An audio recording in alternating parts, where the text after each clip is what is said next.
Hello friends, welcome to my career Pathshala. आज की इस वीडियो में जो हम लोग डिस्कस करने वाले हैं वो है एमबीबीएस अब्रॉड की एक नई डेस्टिनेशन। जी हाँ, 2025 में एमबीबीएस अब्रॉड अगर आप प्लान कर रहे हैं तो आपका रिसर्च बिल्कुल परफेक्ट होना चाहिए और सारी चीजों को जान करके आपको कंट्री और यूनिवर्सिटीज का सिलेक्शन करना चाहिए। वैसे आजकल जानने वाली कंट्रीज कई सारी है, जिसमें किर्गिस्तान, कजाकिस्तान, उज्बेकिस्तान है, रशिया है, नेपाल है, जॉर्जिया है, चाइना है, बांग्लादेश है, सर्बिया है, बोस्निया है। अब तो एक नई कंट्री भी आ गई है, तिमोर लिस्ते, जॉर्जिया, XYZ करके बहुत सारी कंट्रीज है जहां पर बच्चे एमबीबीएस अब्रॉड के लिए हर साल जाते हैं। डिस्क्लेमर के लिए मैं बता दूं कि माई करियर पाठशाला इसमें से more than 70% of the countries को प्रमोट नहीं करती है, क्योंकि हमारे हिसाब से ये सारी कंट्रीज FMGL रेगुलेशंस में फुलफिल नहीं करते। मोस्ट ऑफ द कंट्रीज में बहुत सारे चैलेंजेस हैं और वो फुलफिल नहीं करते। तो आप भी अगर जा रहे हैं तो अपनी पूरी रिसर्च करके ही जाइएगा, नहीं तो बहुत बड़े प्रॉब्लम में फंस सकते हैं। तो आज इन्हीं सब कंट्रीज में से जिसको हमने सेलेक्ट किया है वो है एमबीबीएस इन चाइना। जी हाँ, चाइना को हमने क्यों सेलेक्ट किया है उसको हम लोग स्टेप बाय स्टेप डिस्कशन करेंगे। सबसे पहले मैं ये बता दूं कि चाइना एक ऐसी कंट्रीज है जहां पर 2021 से पहले यानी कोविड से पहले वर्ल्ड की सबसे फेवरेट डेस्टिनेशन हुआ करती है। और आज भी जो सिंसियर स्टूडेंट्स हैं और जो स्टूडेंट्स एक स्टैंडर्ड इन्वायरमेंट खोजते हैं, जो वर्ल्ड क्लास यूनिवर्सिटीज खोजते हैं, जो यूएस और यूके के आईबी और रसेल ग्रुप ऑफ कॉलेजेस के लेवल का स्टैंडर्ड खोजते हैं, उनके लिए चाइना आज भी एक परफेक्ट डेस्टिनेशन है। लेकिन कई रूमर्स की वजह से और कई सारे आपके वैसे चैलेंजेस जिसका कोई लॉजिक नहीं है, उसको लेकर के आप लोग चाइना के बारे में बहुत सारे पेरेंट्स डिसाइड नहीं कर पाते। आज हमको एक एक करके उन सब चीजों को इस वीडियो में समझने की कोशिश करें। जो 4 पैरामीटर्स हमने चाइना को समझने के लिए with compare to other countries के साथ डिसाइड किया है, उसमें से वो FMGL रूल रेगुलेशन जो 2021 जो गवर्नमेंट ने बनाए 2021 में, कि इसके आधार पे ही अब्रॉड में एडमिशन लीजिए, वरना आपकी डिग्री की कोई वैल्यू इंडिया में नहीं होगी। उसमें से 4 मेजर फैक्टर्स थे। वो पहला था कि टीचिंग मीडियम, कि आप जिस कंट्रीज या यूनिवर्सिटीज में जा रहे हैं वो कंप्लीट इंग्लिश टॉट हो। सेकंड जो उसके अंदर में था वो था सिलेबस। थर्ड लाइसेंस, आप किस कंट्री से आ रहे हैं लाइसेंस लेकर आइए। Fourth internship, that is CRMI internship. तो टीचिंग मीडियम की अगर बात करें तो चाइना की लगभग 45 इंग्लिश टॉट यूनिवर्सिटीज है जो गवर्नमेंट MCI ने 2021 से पहले रेकमेंड कर रखी थी। अब क्या है कि आज के डेट में ना ही NMC बॉडी स्टडी अब्रॉड के बच्चों के लिए और ना ही MCI बॉडी स्टडी अब्रॉड के बच्चों के लिए एग्जिस्ट करती है। तो चाइना की किसी भी यूनिवर्सिटीज में एडमिशन लेने से सबसे बेटर ऑप्शन यह है कि पहले से ही जो डिफाइंड इंग्लिश टॉट यूनिवर्सिटीज है, जो कि कंप्लीट इंग्लिश मीडियम और जिसमें इंटरनेशनल कैंपस है, वैसे ही यूनिवर्सिटीज में आपके एप्लीकेशंस अप्लाई होने चाहिए और वैसे यूनिवर्सिटीज में हम लोग एडमिशन का प्रोसेस करते हैं। तो एमबीबीएस इन चाइना इसीलिए हमेशा एक फेवरेट डेस्टिनेशन रहा। उसका स्टैंडर्ड, उसका एनवायरनमेंट और उसकी टीचिंग मीडियम एक डिसाइडेड थी कि दीज आर द यूनिवर्सिटीज, और वो भी चाइनीज गवर्नमेंट की तरफ से डिसाइडेड थी कि these are the universities in our countries जहां पे कंप्लीट इंग्लिश टॉट है। ऐसा नहीं कि बाकी कंट्रीज की तरह जहां पर सारा जो है मिक्सअप किया हुआ है कि वहां लोकल लैंग्वेज है, बाइलिंगुअल भी है, तो भी आपको कंसल्टेंट कॉन्ट्रैक्टर इंग्लिश इंग्लिश करके प्रमोट करते हैं। तो ये चाइना के केसेस में नहीं है। तो that's why China is a different standard when it comes with the teaching medium to complete English. अब सेकंड क्राइटेरिया अगर देखें सिलेबस का, ठीक है, तो इंडिया में लगभग 19 मेडिकल सब्जेक्ट्स आपको पढ़ाए जाते हैं। तो इंडिया में आपको एमबीबीएस की डिग्री दी जाती है।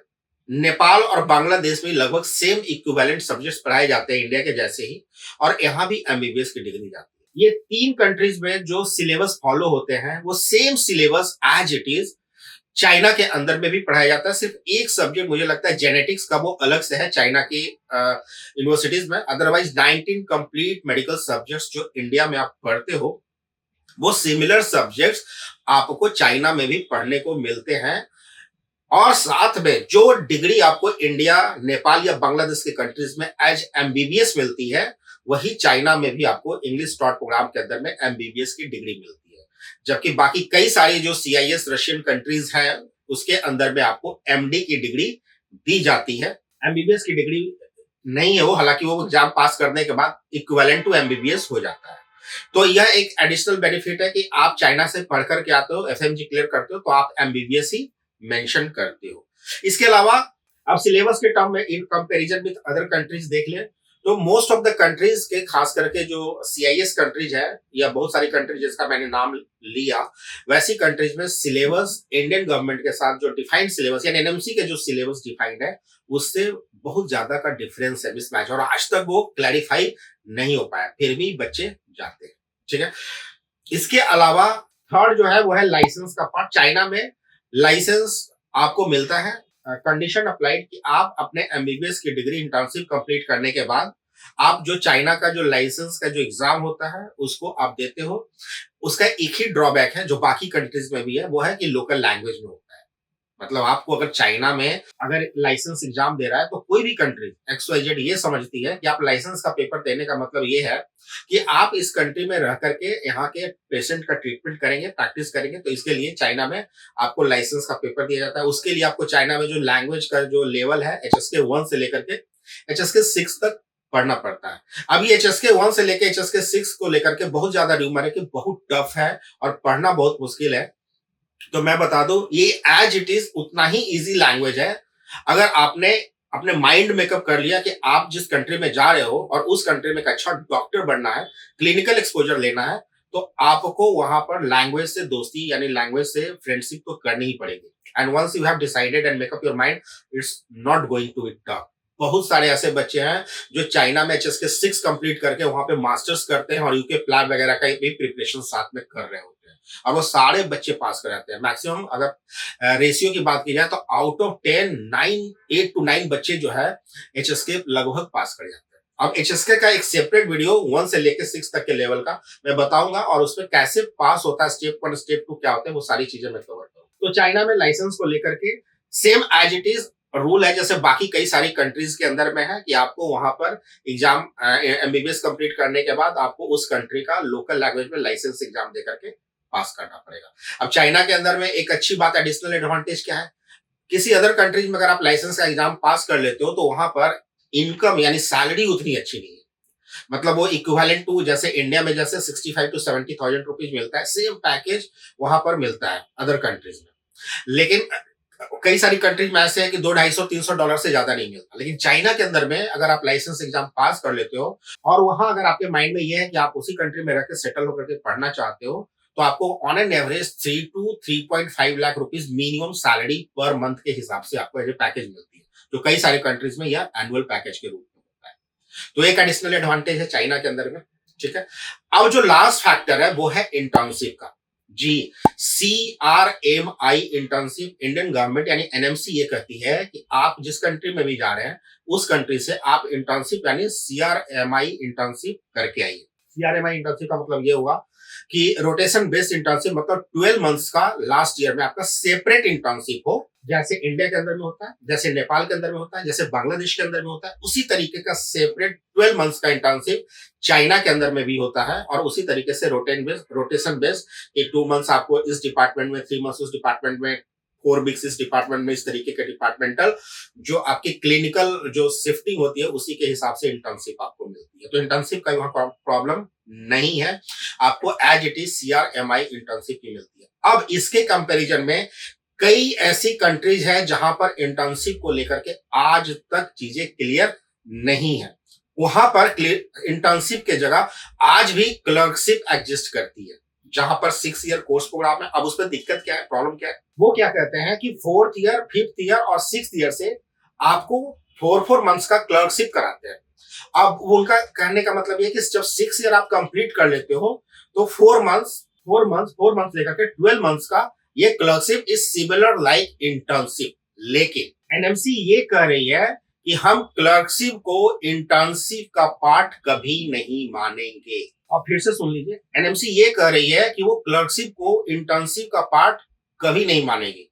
तो जो कंट्रीज अभी तक इंटर्नशिप पे क्लैरिटी नहीं दे रखी है और जो 12 मंथ्स के क्लर्कशिप को ही इंटर्नशिप बता रही है, उसमें बच्चों का क्या होगा, एडिशनल एक साल बढ़ेंगे, 2 साल बढ़ेंगे, यह तो आने वाला वक्त बताएगा। इसलिए मैं बार बार आपको पिछले 3-4 सालों से हर साल अवेयरनेस वीडियो, हर साल कौन सी कंट्रीज में जानी है, कौन सी यूनिवर्सिटीज में जाना है, और कई सारी कंट्रीज हमने बंद कर दी 2021 के बाद। ये सब हमने यूट्यूब चैनल पर एक्सप्लोर किया। We are not like that कि बस सारी कंट्री पकड़ के बैठे और सबकी यूनिवर्सिटी प्रमोट करने में, क्योंकि हमें पता है कि मेजर चैलेंज आपको आने वाले हैं। इसलिए जहां भी जाइए पूरे कंफ्यूजन के साथ तो मत जाइए, क्लैरिटी के साथ कम से कम जाइए। और ये जो क्लर्कशिप और इंटर्नशिप वाली बातें हैं, इसको एनएमसी ने पब्लिकली एफएक्यू जारी करके क्लियर कट कह दिया है। We will never consider clerkship as a part of the internship.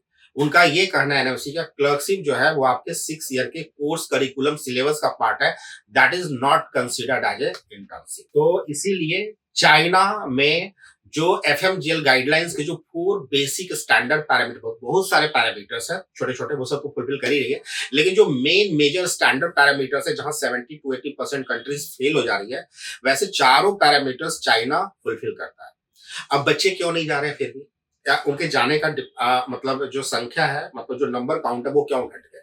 उसके 2-3 रीजन है। पहला रीजन ये है कि कोविड के आने के बाद उस कंट्री को प्रमोट करने वाले बहुत सारे कंसल्टेंट जो थे वो छोड़ चुके थे। दूसरा रीजन ये है कि बच्चों की भी एक साइकोलॉजी है, पेरेंट्स की भी एक साइकोलॉजी है। बाकी कई सारी कंट्रीज में कंसल्टेंसी के चार्जेस को लेकर के बहुत ज्यादा नेगोशिएशन, वहां कुछ भी चलता है। चाइना में एक स्टैंडर्ड है, उसके अंदर में अगर उससे आप सोचोगे कि कोई 50,000 में, कोई 60,000 में, कोई लाख रुपए में, अगर चाइना में अगर आपको एडमिशन करा रहा है तो that is not practically possible. China में वो टफ हो जाता है। सेकंड, एक और भी ऑप्शन है कि कोविड के बाद से इंडिया और चाइना के बीच में जो कनेक्टिंग फ्लाइट्स थे वो बंद कर दिए गए। उसको लेकर के कई सारे कंफ्यूजन लोगों के हुए कि चाइना और इंडिया के रिलेशंस नहीं अच्छे हैं, तो उसको लेकर के भी जो पेरेंट्स थे वो कहीं ना कहीं डाइवर्ट हुए। लेकिन आज के डेट में गुड न्यूज ये है कि इंडिया चाइना के अंदर में ऑलरेडी जो फ्लाइट है वो स्टार्ट करने के लिए वो शुरू हो गया है, मतलब उनके बीच में जो एग्रीमेंट है वो साइन हो चुका है, और किसी भी टाइम में आने वाले समय में आप देख सकते हो कि चाइना और इंडिया के फ्लाइट फिर से रिज्यूम हो जाएंगे। इसके बाद बहुत सारे ऐसी कंसल्टेंसी थी जो चाइना को प्रमोट करते थे, जो shifted to other countries. Reason में क्या है, एक तो चाइना की कंसल्टेंसी ज्यादा है, उस पर प्रॉफिट कम है कंसल्टेंसी का। क्यों? क्योंकि गवर्नमेंट यूनिवर्सिटीज है तो बहुत कुछ मिलता नहीं, ठीक है। तीसरा क्या है कि बल्क में बच्चे नहीं भेज सकते आप। यू कैन नॉट एक्सपेक्ट कि रशिया की तरह, किर्गिस्तान की तरह, कजाकिस्तान की तरह एक एक यूनिवर्सिटी में 500-500, 600, 1000 बच्चे बैठ रहे, ऐसा नहीं है। इट इज, मैंने शुरू में ही बोला कि आईबी और रसेल ग्रुप के कॉलेजों के साथ का स्टैंडर्ड है। यहाँ पर 100 सीट्स हैं, 80 सीट्स हैं, उसमें 10, 12, 15 बच्चे ही जा पाते हैं, और वो भी इंटरव्यू के थ्रू, ठीक है। यह मैं अगले वीडियो में एलिजिबिलिटी क्राइटेरिया क्या क्या प्रोसीजर है वो जरूर डिस्कस करूंगा, उसको आप जरूर देखिएगा, ठीक है। तो यह सिर्फ एक रीजन है जिसके कारण most of the consultancy promote नहीं करते, या वो आपको उस तरीके से डेविएट कर देते हैं कि एचएसके लैंग्वेज मैंड्रिन पढ़ना बहुत टफ है तो आपसे नहीं हो पाएगा। बिलीव मी, एचएसके मैंड्रिन जो बच्चे वहां हैं जिन्होंने एग्जाम पास किए हैं, आप उनसे जब बात करोगे दे विल टेल यू कि it is not as difficult as हमारे जो बच्चे चाइना में पढ़ रहे हैं डिफरेंट यूनिवर्सिटी में, जिन्होंने एफएमजी के एग्जाम भी पास किए। मैं कोशिश करूंगा कि उनसे बात करके उनसे उनको कि 1-2 मिनट का वीडियो शेयर करें कि एचएसके पढ़ना या एचएसके कितना डिफिकल्ट है, सो दैट आपको जिस तरीके से मिसगाइड किया जाता है उससे आप बाहर निकल सके। तो फ्रेंड, यह है एक डेस्टिनेशन चाइना जहां पे आप 2025 में एमबीबीएस अब्रॉड के लिए प्लान कर सकते हैं। लेकिन चाइना बाकी कंट्रीज की तरह नहीं है कि वो अक्टूबर-नवंबर तक एडमिशन होने हैं। चाइना लास्ट जून, इससे बाद आप चाइना कभी भी सोच नहीं सकते। तो बने रहिए माई करियर पाठशाला के साथ। Till then keep liking and keep subscribing. Thank you so much.